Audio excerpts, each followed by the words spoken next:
일본 정부가 후쿠시마 오염수 방출 방안을 세 가지로 압축한 보고서 초안을 마련을 했습니다. 사실상 오염수의 해양 방출로 결론을 내린 게 아니냐 이런 우려도 나오고 있는데요. 취재 기자 연결해서 바로 알아보겠습니다. 오수영 기자. 네, 오수영입니다. 일본 정부가 후쿠시마 제1원전의 오염수를 결국 버리기로 결정을 한 거죠.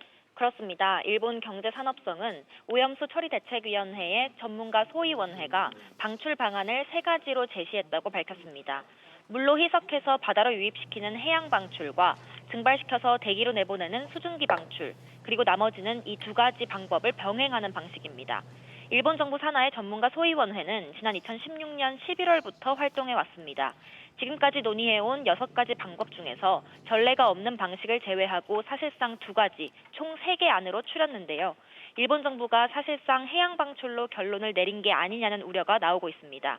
지금까지 일본 정부가 오염수 안에 있는 방사성 물질을 대부분 제거했기 때문에 해양 방출이 가장 안전하다고 주장해왔기 때문입니다.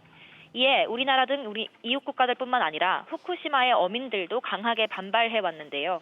정부가 아무리 안전하다고 주장해도 바다에 방류할 경우 누가 후쿠시마산 수산물을 사 먹겠냐는 겁니다.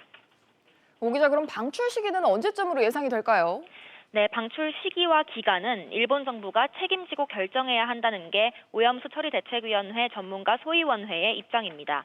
소위원회가 어제 내놓은 보고서 초안에 따르면 방출 시작 시기나 연간 처리량에 따라 처분하는 데 걸리는 총 기간은 달라집니다. 현재 오염수 보관량을 기준으로 따져보면 최소 10년은 걸릴 것으로 추산됐습니다. 후쿠시마 원전 주변에는 방사능 오염수가 저장된 대형 탱크들이 1000여 개 있습니다. 저장돼 있는 오염수는 117만 톤에 달합니다. 일본 정부는 이번 초안에 대한 보고서를 작성한 뒤 의견 수렴을 거쳐서 최종 결정할 방침이라 추후 추진 과정에서 논란이 예상됩니다. SBS CNBC 오수영입니다.